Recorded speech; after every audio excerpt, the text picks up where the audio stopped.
Hi guys, welcome to Visho Info. Bread upma எப்படி செய்கிறதுன்னு பார்க்கலாங்க. வீடியோக்குள்ளே போகிறதுக்கு முன்னாடி நீங்கள் இன்னும் நம்ம சேனலை சப்ஸ்கிரைப் பண்ணுங்கள். அப்படியே பக்கத்தில் இருக்கிற பெல் ஐக்கானை கிளிக் பண்ணுங்கள். அப்போ தான் நான் போஸ்ட் பண்ணுற வீடியோ எல்லாத்தையும் நீங்கள் உடனே பார்க்கலாம். வீடியோக்குள்ளே போகலாங்க. பிரெட் உப்புமா செய்ய தேவையான பொருள்லாம் பார்க்கலாங்க. ப்ரெட்டு கட் பண்ணி வச்சுருக்கேன். ஆனியன், பச்சை மிளகாய், தக்காளி எல்லாம் கட் பண்ணி வச்சுருக்கேன்.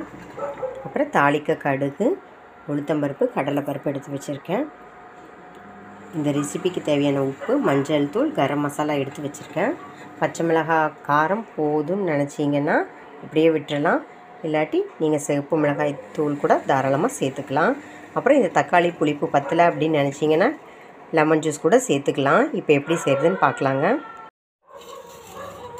ஒரு பேனை ஹீட் பண்ணி வச்சுருக்கேன். இப்போ இதில் 1 டேபிள் ஸ்பூன் ஆயில் சேர்த்துக்கலாம். நாம் எடுத்து வச்சுருக்கிற ப்ரெட்டு, தக்காளி, ஆனியனுக்கு தகுந்த மாதிரி எண்ணெய் சேர்த்திக்கலாங்க.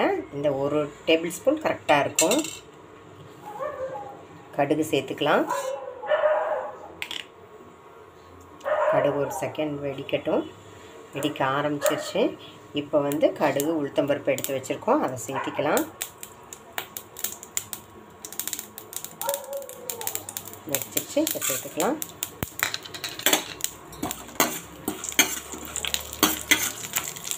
இது 1 நிமிஷம் கலர் சேஞ்ச் ஆகட்டும்.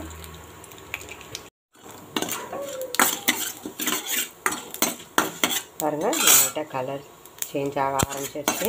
இப்போ நம்ம பச்சை மிளகாய் கட் பண்ணி வச்சுருக்கோம், அதை சேர்த்துக்கலாம்.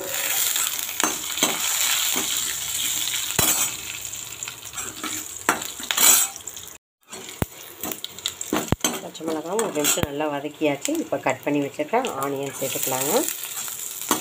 1 செகண்ட் நல்லா வதக்கிக்கலாம். அடுத்தது கட் பண்ணி வச்சுருக்கிற தக்காளியை சேர்த்துக்கலாங்க. நம்மளோட ப்ரெட்டுக்கு தகுந்த மாதிரி புளிப்பெல்லாம் சேர்த்துக்கலாம். இப்போ நம்ம இந்த ரெசிபிக்கு தேவையான உப்பு எடுத்து வச்சுருக்கோம், மஞ்சள் தூள் எடுத்து வச்சுருக்கோம். இப்போ அதை சேர்த்துக்கலாம். இதெல்லாம் 1 நிமிஷம் நல்லா வதங்கட்டுங்க. பாருங்கள், இது ஓரளவுக்கு வதங்கியிருக்கும். ஒரு 2 டீஸ்பூன் தண்ணி ஊற்றிக்கலாம். அப்போ நல்லா குழஞ்சி வெந்துடும். இப்போ நீங்கள் வெஜிடபிள்ஸ் சேர்த்துறதா இருந்தால் கூட கேரட்டு, பீன்ஸு, உங்களுக்கு எந்த வெஜிடபிள்ஸ் பிடிக்குமோ அதை கூட நீங்கள் இதை போட்டு சேர்த்து வதக்கிக்கலாம். இல்லாட்டி நல்லா வேக வச்சு இதில் சேர்த்துக்கலாம். இப்போ இது 1 நிமிஷம் நல்லா வேகட்டுங்க. பாருங்கள், இப்போ தக்காளி, வெங்காயமெல்லாம் இந்தளவுக்கு நம்ம தண்ணி சேர்த்து வேக வச்சோம். நல்லா வதக்கியாச்சுங்க. இப்போ இந்த ஸ்டேஜில் நம்ம எடுத்து வச்சுருக்கிற கரம் மசாலா சேர்த்துக்கலாம். கரம் மசாலா சேர்த்துட்டு 1 நிமிஷம் நல்லா மிக்ஸ் பண்ணிவிட்டு இப்போ நம்ம எடுத்து வச்சுருக்கிற ப்ரெட்டை போட்டு மிக்ஸ் பண்ணிடலாம். ஓரளவுக்கு இந்த அளவுக்கு கொஞ்சம் நம்ம ஊற்றின 2 டீஸ்பூன் தண்ணியில் 1 டீஸ்பூன் தண்ணி இருக்கும்போதே ப்ரெட்டை சேர்த்துக்கலாம். அப்போ தான் ப்ரெட்டு அந்த மசாலாவும் மெர்ஜ் ஆகி கரெக்டாக வரும். நல்லா மிக்ஸ் பண்ணிக்கலாங்க. அவ்வளோதாங்க, நம்மளோட ப்ரெட் உப்புமா சூப்பராக ரெடி ஆகிடுச்சு. ப்ரெட்டு இந்த மாதிரி நம்மக்கிட்ட இருக்கிற டயத்தில் நீங்கள் ஈஸியாக சிம்பிளாக செஞ்சிடலாம். தக்காளி, வெங்காயம் தான், வேறு வெஜிடபிள்ஸ் இல்லாமல் தான் நான் காட்டியிருக்கேன். உங்களுக்கு வெஜிடபிள்ஸோடு சாப்பிட்டா பிடிக்கணும், தாராளமாக நீங்கள் சேர்த்துக்கலாம். லெமன் ஜூஸ் வேணாலும் சேர்த்துக்கலாங்க. அவ்வளோதான், சூப்பராக ரெடி ஆகிடுச்சு. இப்போ இது ஒரு பிளேட்டுக்கு மாற்றிக்கலாம். உங்கள்கிட்ட கொத்தமல்லி, கருவேப்பிலையெல்லாம் இருந்தால் தாராளமாக சேர்த்துக்கலாங்க. ப்ரெட்டில் அந்த ப்ரௌன் போர்ஷன் வேணான்னு நினச்சிங்கன்னா ஒயிட்டை மட்டும் போட்டு செஞ்சுக்கலாம். சரிங்க, இது ஒரு பிளேட்டுக்கு மாற்றிக்கலாம்.